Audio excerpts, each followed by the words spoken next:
Hello, my sister. Hello, my brother. I am Robert, humble messenger of the Law of One. I give you my testimony. I serve you because I love you. Blessings! Praise be our one infinite creator. All is one. Welcome to the Law of One.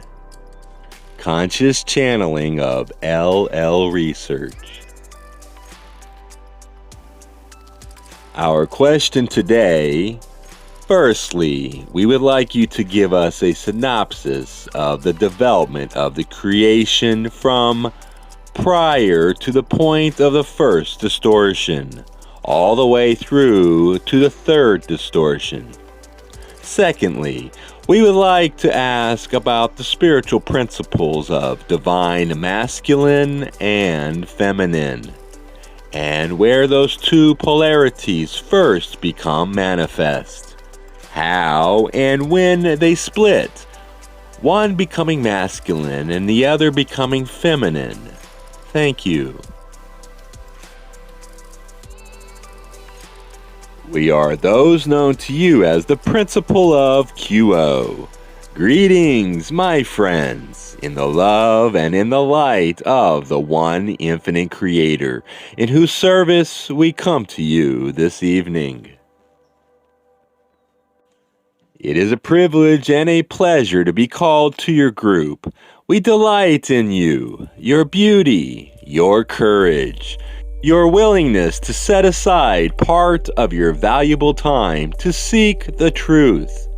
We are eager to share our thoughts with you on the subject of the first three distortions of what this instrument calls the Law of One, and about the role of the divine feminine and the divine masculine, how they began and how they function. It is a large subject, but we look forward to cracking it open and making of it what we can. First, as always, my friends, we would ask you to do a favor for us. Listen to our words with discernment and discrimination, feeling and sensing into the resonance of that which we say. If what we say seems useful to you, then by all means work with those thoughts that seem helpful. If what we say happens not to hit the mark for you, we ask you to lay the words aside without a second thought and follow the path of resonance. Each of you is entirely responsible for your spiritual path, and you have the wisdom to know what is for you and what is not. Therefore, do not be swayed by the opinions of others, or even by your respect for us. We are humble messengers, as you know, and we would not wish to infringe upon your free will, or to disturb the even tenure of your walk on what this instrument calls the King's Highway. Firstly, you have asked about the first three distortions, and of course, as is our habit, we go back a bit to talk about the only thing that is not a distortion in terms of the cosmology of the Law of One. And that, my friends, is unity. You and we are one. You and each other are one. The tribe of humankind on planet Earth is one. This is simply due to the fact that the only thing in creation is the Creator, and each of you is a spark or an element of that infinite Creator. You shall always be you through all of the octaves of the Creator. You shall take upon yourself sex, appearance, gifts, and limitations. you shall bring with you into incarnation relationships you have programmed, because it seemed useful to you that such relationships, although always abrasive and always causing some suffering, would serve to bring both of you more into balance. And in third density's polarity is the cauldron, the furnace, the athanor, in which the dross is burned away and you become purified to be truly yourself. Every instinct tells you that this is folly. I am not one with that person. I am not one with that nation state. I am not one with that philosophy or that opinion. Ah, but you are all things. The challenge, you see, of third density is moving from chaos into mystery, from the scrabbling to know, to own, to have, to be, into the relaxation of allowing yourself to be who you are, to move beyond the surface of life. You, my friends, are deep sea divers. You are not satisfied to skitter across the ocean of life like a dragonfly. You dive deep and you seek the highest and best truth you can find. And eventually, you pierce the veil of otherness and begin to feel the threads of the commonality about which the one known as F was speaking, that lie behind the shapes of judgment. This unity is for all of you, and yet it does not keep you from being an individual. Every choice you have made in every incarnation goes into the personality you chose for this incarnation. My friends, it is as if you took a suitcase, not a large suitcase, but an overnight bag. It's a small stay, one incarnation after all. You do not need much. A few gifts, a few relationships. You pack your bag. You pack your limitations. You pack your challenges, and you set out to plunge into a dark world. For the sun may shine upon the earth, but in terms of spiritual seeking, all is in darkness. Nothing can be seen, nothing can be known or proven. And it is up to you to disengage yourself from your culture, your parenting, your hard-learned lessons of fitting in, to become, as this instrument was saying, a witness to yourself. It is not that you are a witness, you are you. It is that when you witness your own life, it gives you a sense of proportion. This instrument often, in challenging circumstances, creates a cartoon in her mind and then busies herself by putting the right caption under it to make herself laugh. The more ways that you have of lifting yourself away from the impulsivity of quick emotion and touching into that balm of Gilead, which is the underlying self that is one with the Creator, the more riches your incarnation shall have for you. Unity is the deepest and most profound truth that we know. You are all the Creator. Do not turn it around and try to say that the Creator is all of you, for the Creator is infinite. If the Creator was not infinite, the creation would not be one. Now you ask about the first three distortions of the law of one. In the deepest sense, the first distortion is free will. Because it was by choosing by free will to know itself that the Creator created the creation of which you all are a part. The Creator wished to know more about itself. Its curiosity is endless, and its sense of play and artistry equally infinite. And so, as you experience and make that catalyst that happens to you into wisdom and receive grace, the Creator receives that harvest and knows even more about itself. Even if an entity were to choose all the things that you personally consider to be wrong, yet still that entity is not making an error. For he or she too is offering to the Creator the harvest of his or her desires and their satisfaction. It was a long time and many creations before the Creator decided to try the experiment of offering total free will to the sparks of itself that each of you would call human. Yet this is your situation.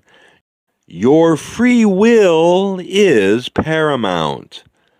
The other person's free will is also paramount, which means that your rights stop beneath your teeth and at the end of your nose. The free will that you have is to make choices for yourself, not for others. Observing and recognizing your own free will and that of others as well is a great key to using your incarnation well. What frees you from those feelings of responsibility that I should do this or I should do that? The question is, what do you wish to do? What do you desire to do? What do you wish to set your intention to do? The more you know your own mind, the more you are able to live in a way that respects and honors your own free will and your own ability to choose for yourself at every turn. The better you know, the better you will know your own desires and can set your own intentions. Therefore, in this instance in which the one known as F quoted, the free will is a paramount distortion of the Logos, in that each of you, as sparks of the Creator, have that free will. But the first experience of free will is that of the Creators. And therefore, free will is far before manifestation. It is the setting of intention, that right use of free will that enables the Creator or the co-creator, which is each of you, to live a life that is untrammeled by victimhood or confusion. We are not saying that there will not be confusion. There is often confusion. But when you have satisfied yourself as to the object of your desire, if you can focus upon what you actually desire and set your intention concerning that desire, then if you can live according to that intention, your path is always smooth before you. Your confusion then is a matter of saying, all right, here is my situation. As I see it, it is thus, and I feel that my highest and best response to that situation is to choose this.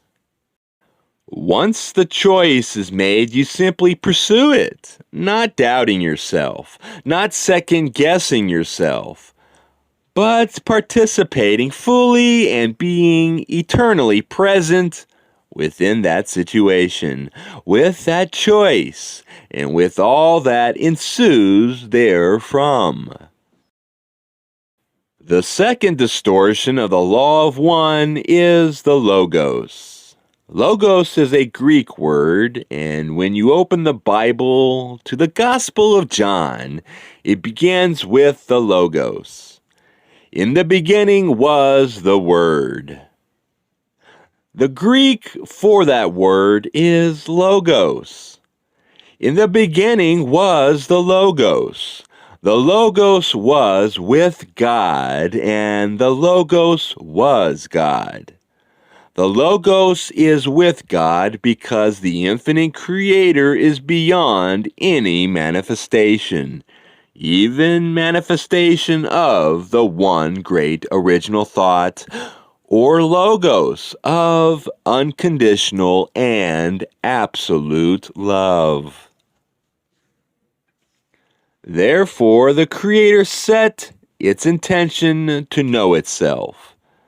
And so were born the infinite billions of galaxies and the infinite billions of stars in each galaxy, and the millions of opportunities for sentient life that exist in that universe that you can see with your instruments. Yet all things are distortions of love. The challenge is always to find the love, to see through the chaos that surrounds confused entities, relationships, and so forth. And this is true whether it is the relationship of the family, between two people, or the relationships between nation states.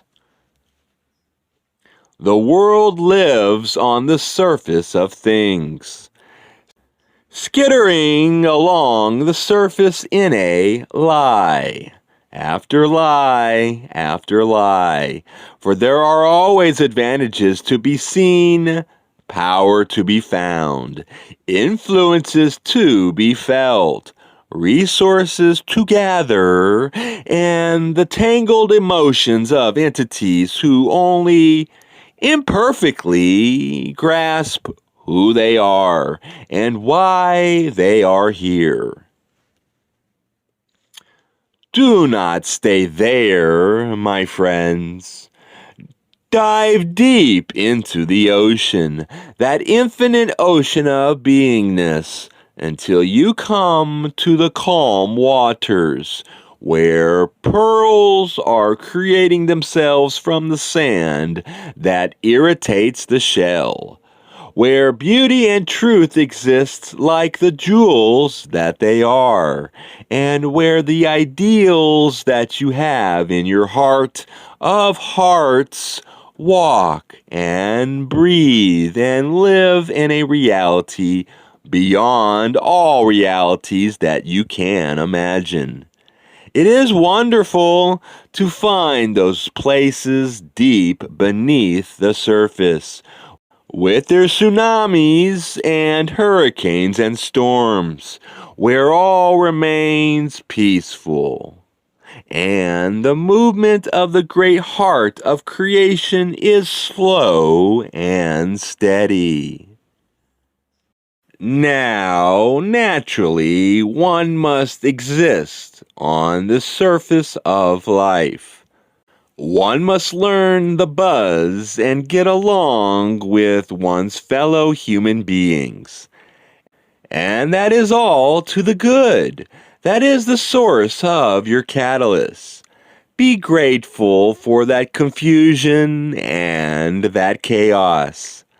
But take the blessings and the challenges that you have and dive deep into the waters of infinity and eternity. They live within your hearts.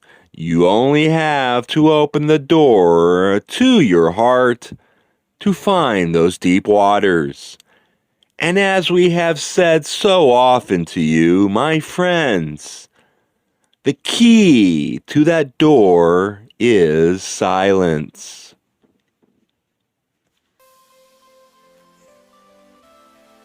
The third distortion is that of light.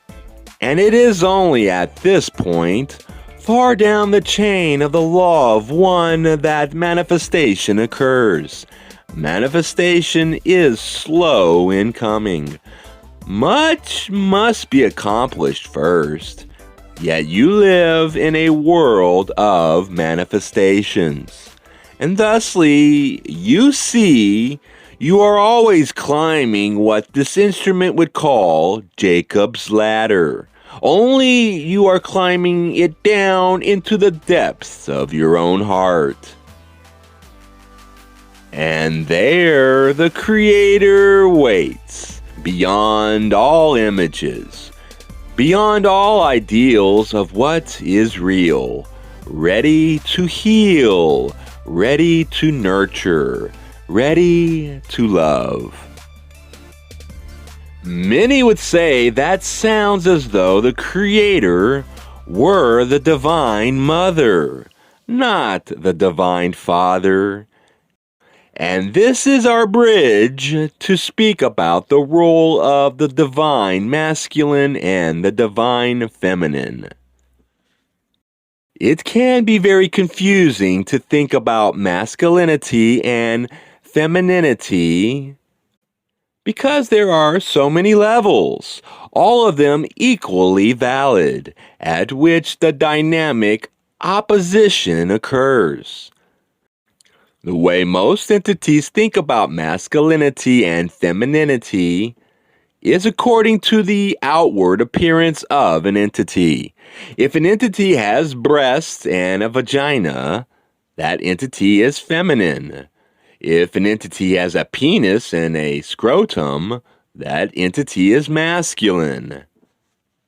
My friends, this barely scratches the surface, but at least almost everyone is aware of the difference between the two, and aware that society has given men and women quite different roles, and not just the society, but the biological nature of men and women has enculturated and preserved those differences and even attempted to codify them. At that level, it is well to note that the chief difference between the two sexes is that one biological sex is given the ocean of life, so that she necessarily becomes a priestess who can conceive and bear a child. The ocean of life runs through her, and she is able to manifest that child. The male is not given this contact, this participation in the ocean of life.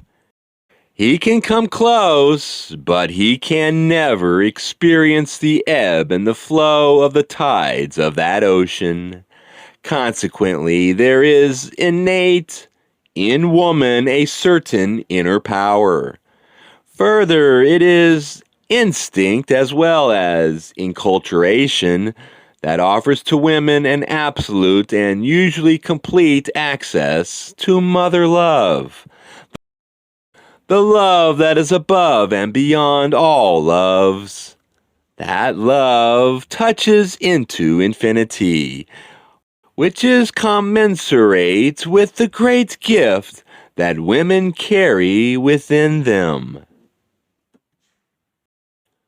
Men, on the other hand, tend to be larger or more powerful, more directed to protect and serve, as the policeman's motto often goes. Yet both men and women are challenged by the same ideal, and that is to use their power rightly. It is also to be noted that a great source of confusion in your earth world is due to the fact that the male sex is aware of the inner power of women and is somewhat challenged by it. Consequently, there will be every effort made by the usual non-thinking person who is male to keep women in their place, to tell themselves that women are inferior, to belittle them when they have intuition about which men do not know, for it is something that they can never understand. The instinct of a bully is not to harmonize, but to control. And it is a sorry mess that your societies have tended to make of the possibility of dancing together, male and female, in utter harmony, seeing themselves as tag team or on a tandem bicycle, working together, setting their intentions in common, and creating of life a glory and an honestation to the Creator. These things are within your grasp personally. Can you change your society? Do not be concerned with that. For as you change yourself, so you change the world. Now, let us dive, as we have encouraged you to do, and look at the male and female aspects from a deeper point of view. When entities have opened their hearts and they are ready to communicate with honesty and with the best truth that they know, and when they are content to lay all aside and allow the radiance that is pouring through them from the infinite Creator to be themselves, then there is the opportunity to awaken to a magical world, a world in which the polarities make sense for the first time. When does polarity begin? In the sense in which you ask it, my friends, polarity begins in third density, the only density in which that kind of polarity does exist. Because it is the only world or environment in which nothing can be known, spiritually speaking. A veil of forgetting is dropped when you enter incarnation, and it is not to be lifted until the incarnation is at an end, and you rejoin the dance of creation firsthand. The reason for this unknowing is that nothing that you do out of knowledge or hindsight, shall we say, is powerful to you. As the ones of Ra said, you can have a take-home test, an open book test, and look up all the answers and get it all right. But it means nothing to you except a good grade. It is only when you can't look up the answers and you are thrown back upon your resources that you are challenged to find them and use them to move yourself away from what this instrument would call the matrix or consensus reality, and into that magical land where things do make sense, where there is a reason for every polarity, light and dark, male and female, old and young. Everything in your world has polarity. Electricity works by polarity, gravity works by polarity, and so forth. It is a world of polarity. Now, when one does the magical ritual known as the banishing ritual of the lesser pentagram, which this instrument and the one known as Jim do every morning, the first visualization is of what this instrument would call the Star of David, a six-pointed star. It can be visualized thusly. There is an upside-down delta, or an upside-down pyramid, which is the feminine principle. And there is the right side up delta, or pyramid, which is the masculine principle. And as those two are inevitably attracted to each other, they form a brightly shining star, the guiding motif of your density. Love holds the male and the female principles together. Each is the obverse of the other. The male reaches, the female awaits the reaching. Penetrated more and more, this image yields the awareness that it is as inevitable that the sexes or the polarities of humankind harmonize, as it is that they are different. Only by loving each other and moving into that locked design that is the Star of David does this third density come to life. Thusly, one principle is not better than the other. They are entirely equal and ready to be harmonized, but according to the free will of each. And within the system of magic that this instrument understands, each entity is both biological male and biological female in an infinite subtlety of different ways. Some women, for instance, move more according to male energy than female, regardless of their biological sexuality.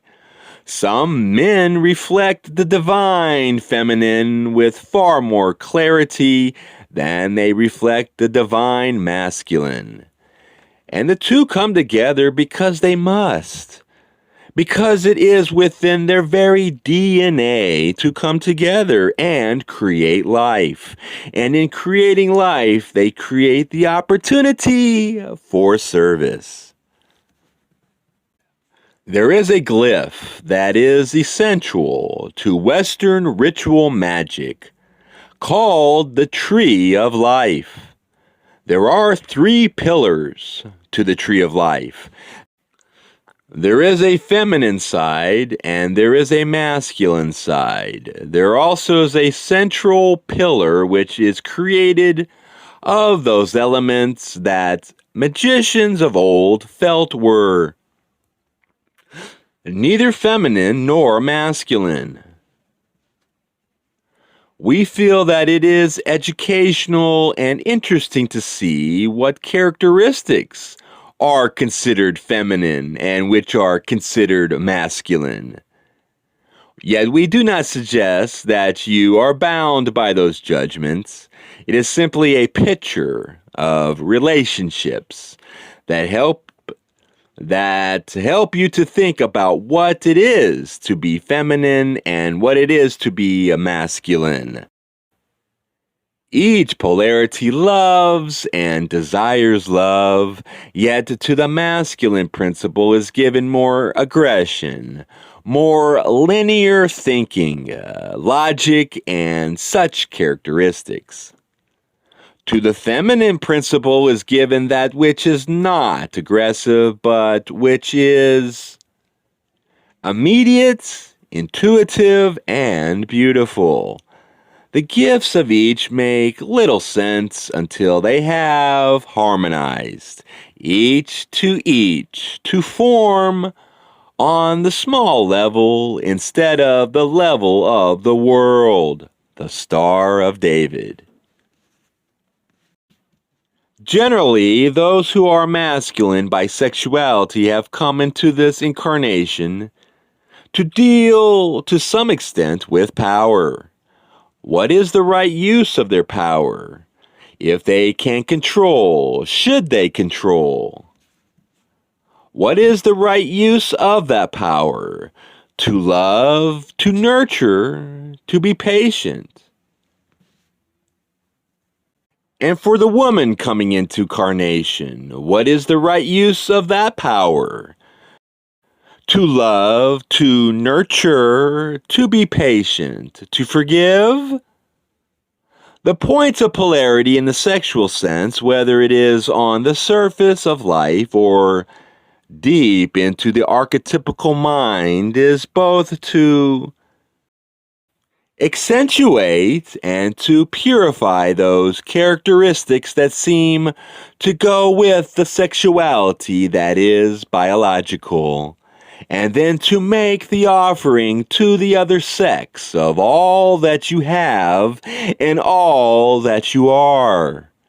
Then you together take up the magical dance of polarity, and you can collaborate to do wonderful things.